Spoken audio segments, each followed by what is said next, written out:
옆 사람과 인사합니다. 주의 이름으로 사랑합니다. 축복합니다. 한 번 더 하지요. 이번 한 주간도 평안하시기 바랍니다. 하나님은 여러분을 사랑하십니다. 저도 여러분을 사랑합니다. 벌써 11월이에요. 그야말로 금년 한 해는 경험하지 못한 그런 삶을 우리들이 살아냈습니다. 그러나 여기까지 온 것도 하나님의 은혜입니다. 하나님이 도와주셨습니다. 하나님이 인도해 주셨습니다.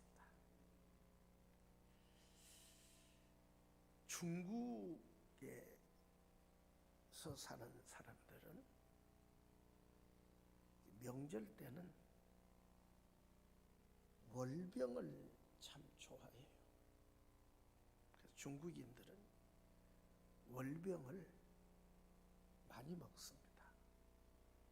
근데 그 월병 가운데 명절 때 선물용으로 나오는 월병 가운데 놀라지 마십시오. 수천만 원짜리가 있대요. 물론 하나는 아니겠죠. 케이스에 담겨 있겠죠. 그래봐야 뭐 10개가 담겼겠어요? 몇 개가 담겼겠어요? 근데 그거 하나에 한 3천만 원까지 가는 게 있대요. 어떻게 생겼을까 여러분 생각 안 해봤어요? 근데 심지어는 케이스에도 이렇게 뭐 금을 입히고 그랬다고 그러는 것 같아요.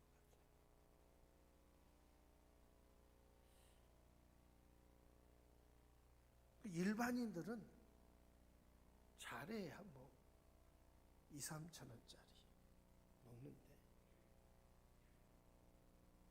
3천만 원.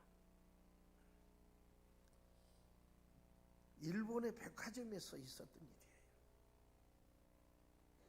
설 음식으로 한정판으로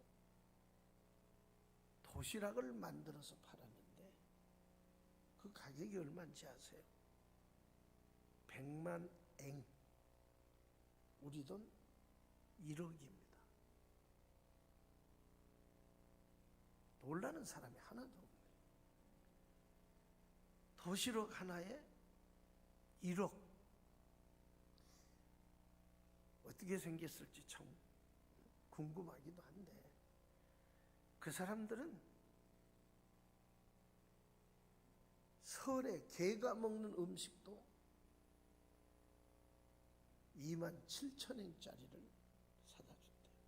우리 돈 27만 원.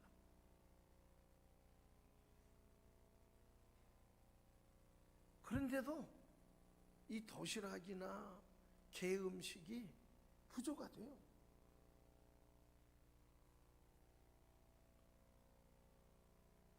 또 말이에요. 각국에 호텔 숙박료가 하룻밤에 2,500만 원 가는 데도 있대요. 뭐 그냥 전혀 달나라 이야기 같으니까.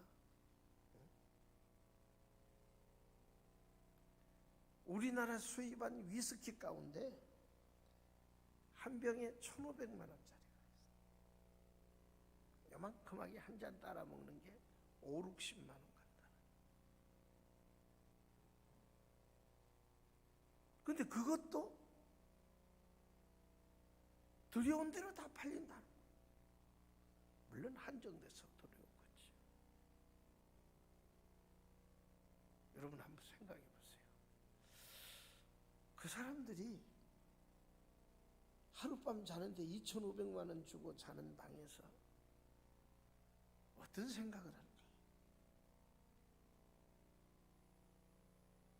도시락 하나에 1억 원짜리 먹으면서 어떤 모습이고 어떤 마음일까? 월병 하나에 수천만 원을 헛가는 것을 먹으면서 정말 그들의 마음속에 이렇게 귀하고 값진 것을 먹게 해주셔서 감사합니다. 그럴까요?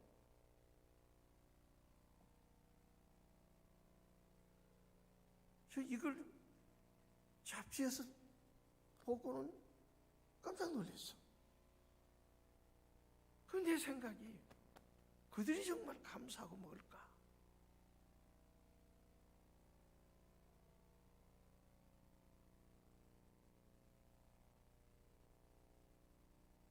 라면 떡볶이를 먹어도 좋은 사람과 감사하는 마음으로 먹으면 맛이 달라지는 것이.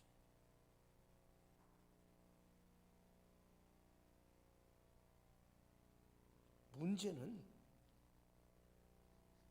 잘 먹고 잘 쓰고 잘 입으며 살아도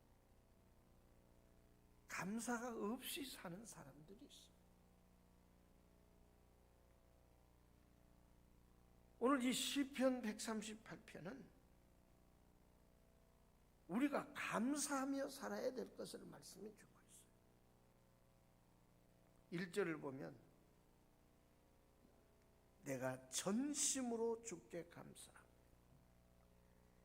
2절을 보면 성전을 향하여, 4절을 보면 주께 감사한다.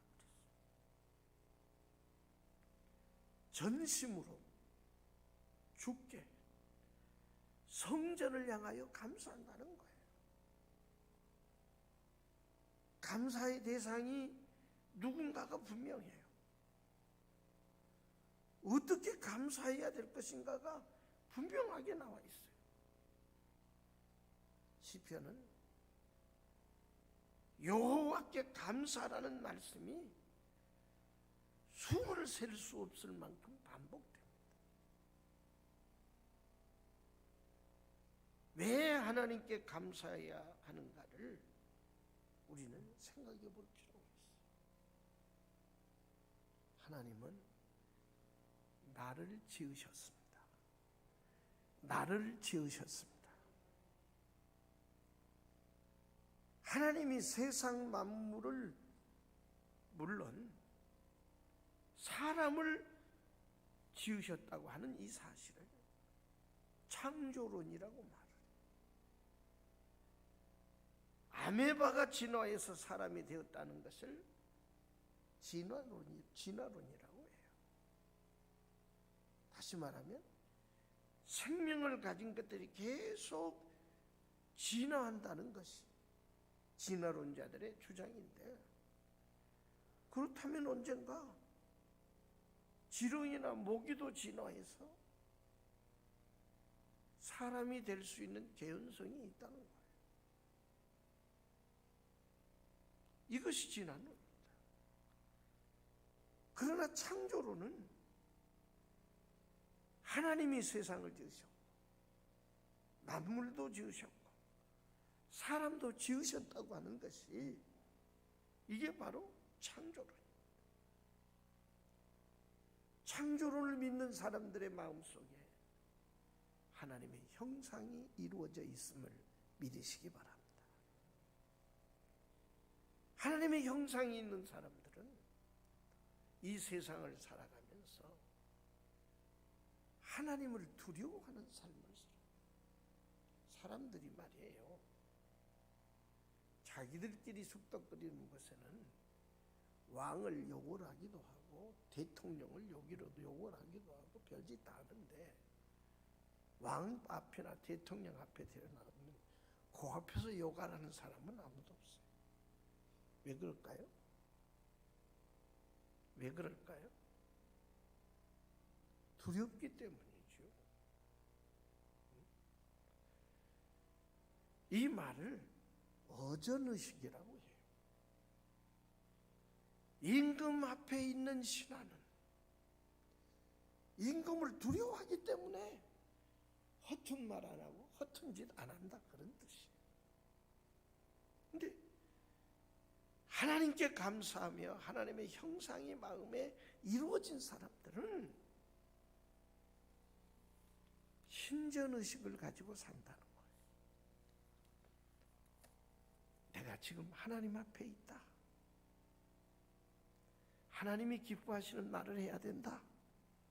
하나님 기뻐하시는 삶을 살아야 된다. 마치 창세기 38장에 가서 보면 요셉이 주인인 보디발의 아내가 집요하게 자기를 유혹해. 사람들 다 내보내고 유혹해. 그때 요셉이 했던 말이 있어요. 내가 어찌 이 큰 악을 행하여 여호와 앞에 죄를 지을 수 있겠습니까?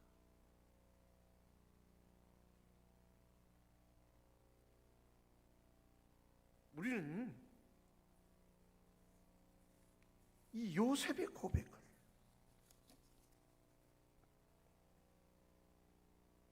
그 마음속에 하나님이 자신을 지으셨다는 것과 하나님의 형상이 있었기 때문에 하나님 두려워하는 삶을 살 수 있었어요. 사람들은 매사 작은 것 하나까지 감사하며 살 수 있는 거예요.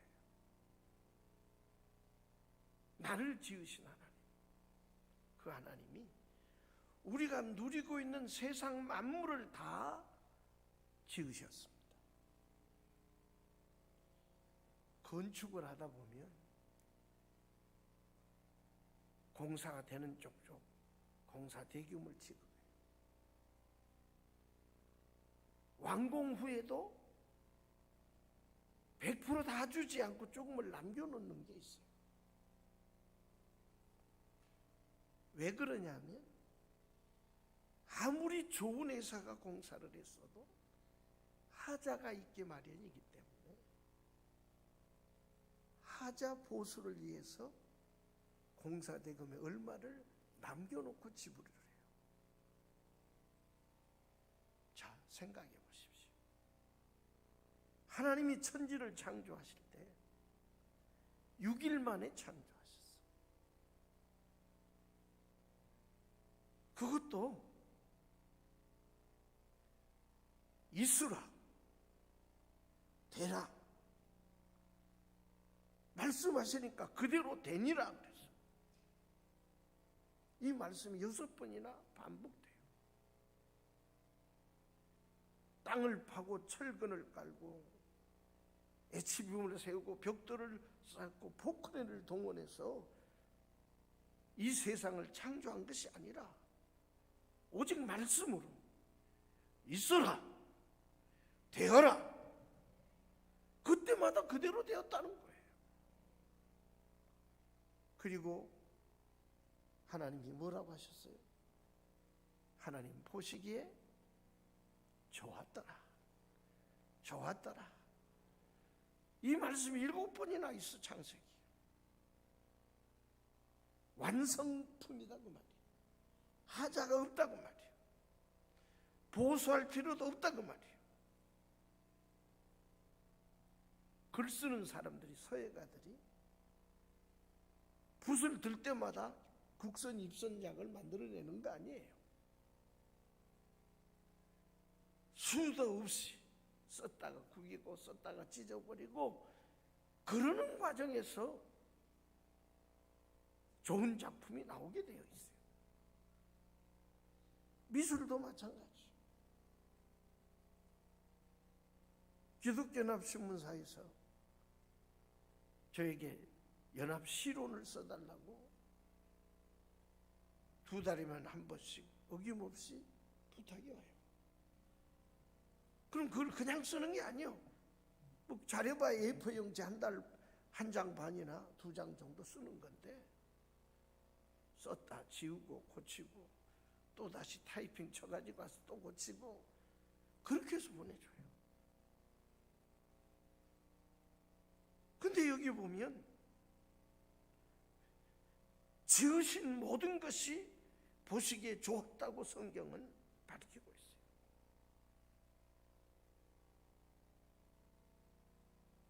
오늘 우리는 하나님이 이 세상 만물을 지으실 때 전혀 하자 없이 지으셨어요. 사실은요, 우리가 병들면 약이 없을 때가 있잖아요.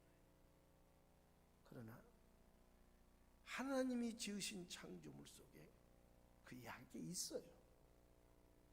우리가 찾지 못하는 것뿐이에요. 한마디로 말하면 완벽하게 모든 것을 지어주셨어요. 그러므로 이 완벽한 창조 세계에서 나를 지어 이 땅에서 살게 해주신 것을 감사해야 된다는 것이죠. 더 큰 감사를 우리는 찾아야 돼요. 완벽하게 우리를 지으셨지만은 죄를 범해서 그 죄 때문에 죽지 않을 인생이 죽게 됐어요.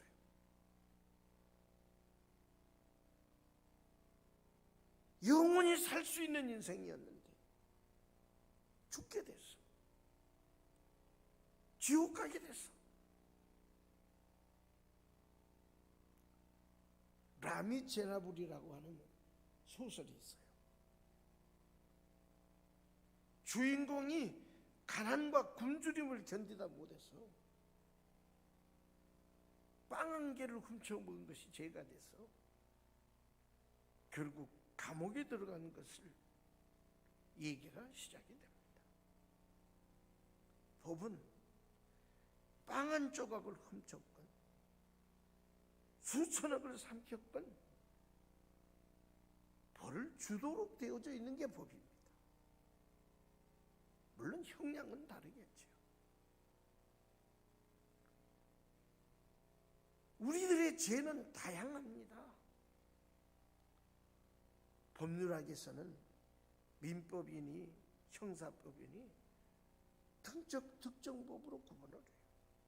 절도, 살인, 강도, 강간, 상해, 사기, 무고, 명예훼손, 그야말로 죄가 성립되는 분야가 수를 세할 수가 없어요.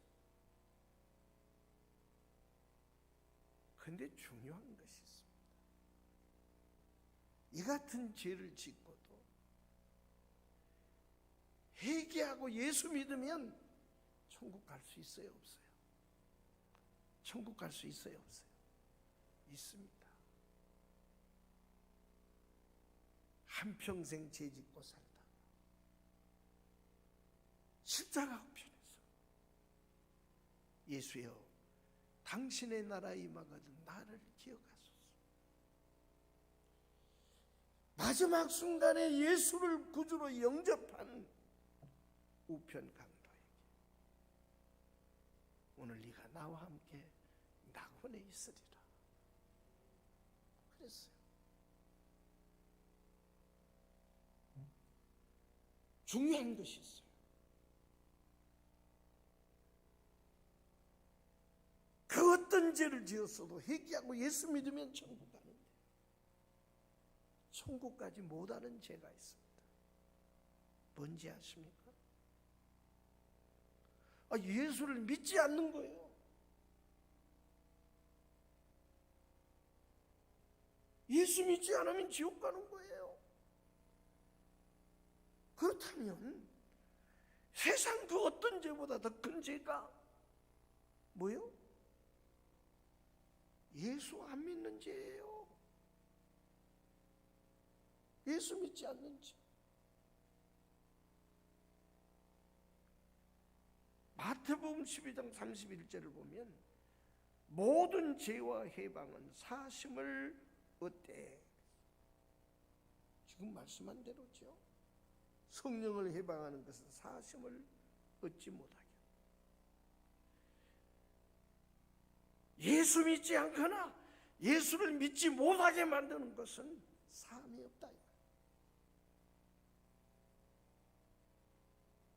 누구든지 말로 성령을 거역하면 이 세상과 오는 세상에서도 사하심을 얻지 못하리라. 성령은 하나님이십니다. 하나님의 존재를 부인하고 또 하나님의 하시는 구원 사역을 해방하고 거역하면 용서받을 게 없다는 거예요. 성경 요한복음 8장 2절 이하를 가서 보면 서기관과 바리새인들이 가늠하다 현장에서 붙잡힌 여인을 끌고 왔어. 그 여인을 모세 율법대로 돌로 치려고 흥분해서 예수님에게 왔어. 이 여인이 가늠하다 현장에서 붙잡혔습니다. 모세 율법에는 이런 여인은 돌로 쳐 죽이라고 했습니다. 선생이요, 선생은 어떻게 하시겠습니까? 물론 이 말 가운데 예수님이 율법대로 쳐 죽이라면 사랑을 얘기하더니가 위선자라고 하는 말을 들을 것이고, 용서하라고 하면 모세 율법을 어긴 자가 되어서 오히려 예수님이 올무에 걸리게 되어 있어. 그때 예수님이 발없이 땅에 엎드려서 글을 쓰기 시작했어. 성경학자들에 의하면 아마 둘러선 사람들의 감추어진 죄를 썼을 것이다. 흥분해서 길게 뛰던 이들이 조용해졌어. 그때 예수님이 일어나셔서 너희 중에 죄 없는 자가 먼저 돌로 쳐라 그랬어. 그리고 다시 엎드려서 글을 쓰기 시작했어. 너희 중에 죄 없는 자가 먼저 돌로 쳐라. 나는 죄 없어 라고 하면서 자신 있게 돌을 들어서 칠 사람이 단 한 명도 없었어요. 자신을 돌아다 보니까 감추고 있을 따름이지. 감추고 있을 따름이지. 자신도 돌에 맞아 죽을 수밖에 없는 죄들이 수두룩하다는 것을 깨달은 거야. 또 나 죄 없으니까 돌로 치겠다고 하는 사람이 하나도 없었어. 나는 정치하는 사람들이 다른 사람 공격하고 난리를 치더니 얼마 안 있다가 자기도 똑같아. 그걸 볼 수 있어. 위선이야. 죄 없는 사람이 없었어. 그러니까 양심의 가책을 받아서 하나씩 하나씩 지켜 들고 있던 돌을 슬며시 놓고 가버렸어. 다 가버린 다음에 예수님이 여인아,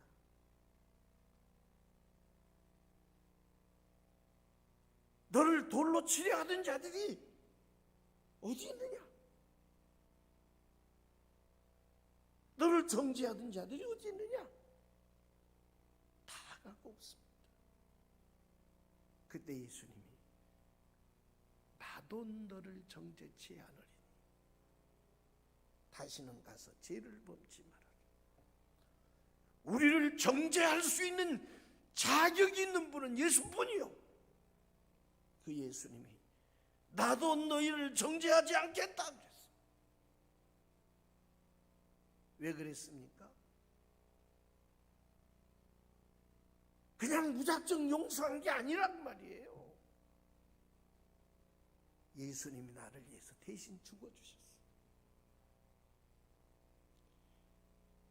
내가 받을 형벌을 예수님이 대신 십자가에서 받으셨어. 죽음으로 받아주셨어.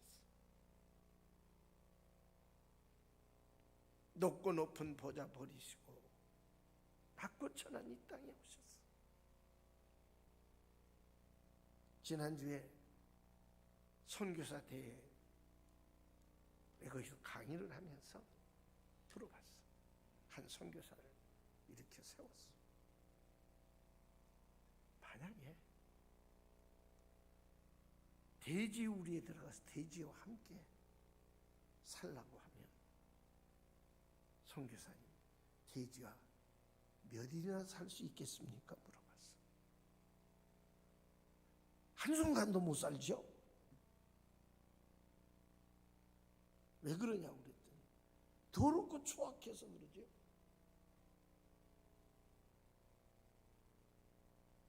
그런데 말이에요, 마가복음 7장 21절 이하를 가서 우리의 속에 있는 것들이 온갖 더러운 것들로 가득 차 있다.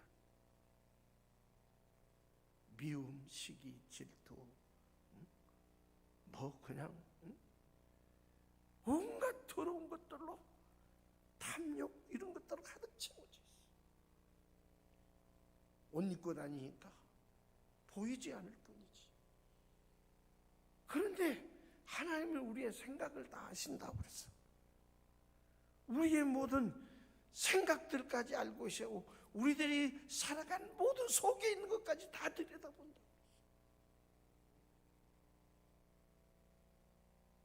하나님 보시기에 우리의 모습이 돼지우리보다 더 지저분하고 추악한 죄로 가득 차 있는데,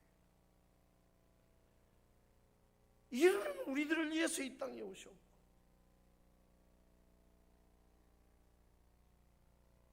자격이 있어서가 아니라 우리를 택하셨다고 하는 것 때문에 나를 위해서 십자가에 죽으셨어. 그리고 그 피로 우리의 죄를 씻어주셨어. 그 피가 마음속에 큰 증거 됩니다. 내 기도 소리 들으사 다 허락하소서. 내가 주께로 지금 가오니 골고다의 보혈로 날 씻어주. 큰 죄인 복받아 빌기를 얻었네. 한없이 크고 큰 은혜 베풀어 주소서.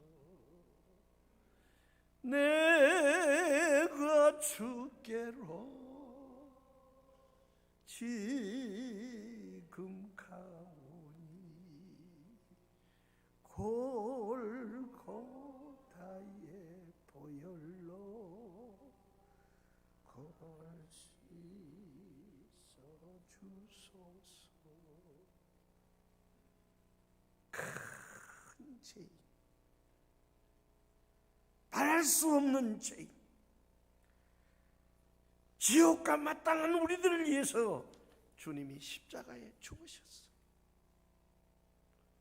그러면서 성부 하나님이 널 위해 피 흘려 죽으신 예수를 구주로 믿어라. 그리하면 살리라. 사망에서 생명으로, 지옥에서 천국으로 옮겨질 것이다. 여러분 기억하십시오. 우리 모두가 돌에 맞아 죽을 수밖에 없는 추악한 죄인이었지만 예수의 보혈로 우리가 구원함을 받았습니다. 여러분, 그 은혜를 감사라는 얘기예요.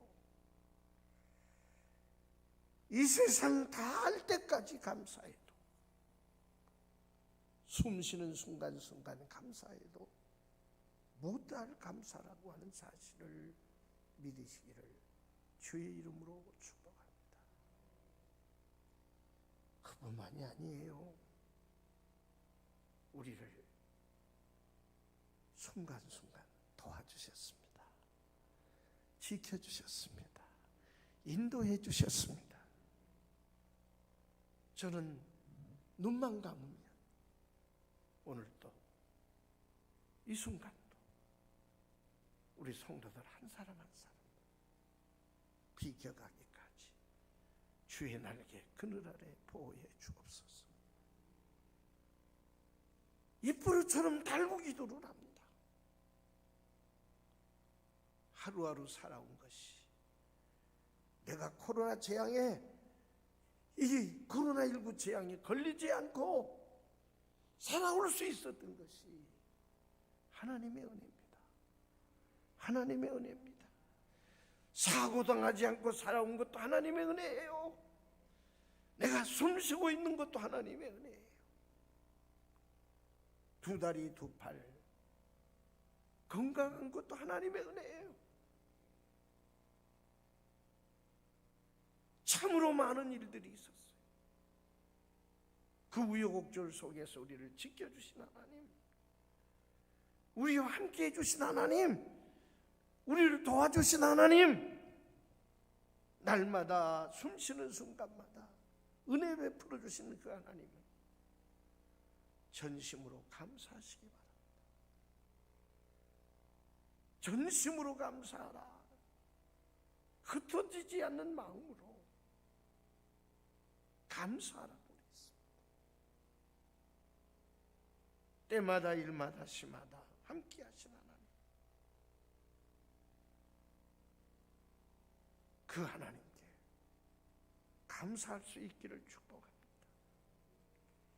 본문 7절을 보면 하나님께 전심으로 감사하면 환난을 당하더라도 하나님이 소송시키시고 능하신 손을 펴서 막아주시고 주의 오른손으로 구원하시겠다고 했어요. 8절을 보면 나의 관계된 모든 것을 완전케 해주겠다. 내가 하는 일, 나와 관계된 일들을 완전하게 해주시겠다는 거예요. 이것이 바로 우리가 감사해야 될 일들임을 믿으시고, 감사하는 이들에게 하나님이 주시는 축복임을 믿으시기 바랍니다. 감사는 안 되는 것을 되게 하시고, 불완전한 것을 완전하게 하시고, 넘어진 것을 일으켜 세우시고, 환난이 찾아오면 강하신 주의 손으로 막아주십니다. 여러분, 우리가 매 순간 감사해야 되지만 우리가 매 순간 감사하지 못하고 살기 때문에 1년을 살고 그 1년 동안 하나님이 베푸신 은혜, 도우신 은혜를 감사해서 하루를 정해서 추수감사주일로 지켜요. 1년을 도우시고 지켜주신 하나님께 다음 주일이 추수감사주일, 우리들 주님의 은혜를 헤아려서 참으로 금년 같은 그야말로 힘든 시기를 지낼 때에도 함께 해주셨습니다. 그 은혜를 감사해서 힘껏 주님께 감사하시기를 축복합니다. 감사할 때 기적이 찾아오고, 감사할 때 더 큰 은혜가 임할 것을 믿으시기를 축복합니다. 기도하겠습니다. 은혜 많으신 주님, 오늘 우리들 전심으로 하나님께 감사하게 하옵소서. 구원해 주심을 감사하게 하옵소서. 나를 지으신 은혜를 감사하게 하옵소서. 때마다 일마다 시마다 함께해 주심을 감사하게 해 주옵소서. 금년 안에 엄중한 시기를 살아올 때도 나를 지켜주시고 내 가정을 지켜주시고 함께해 주신 은혜를 감사하게 하옵소서. 예수님 거룩하신 이름으로 기도하옵나이다. 200장 찬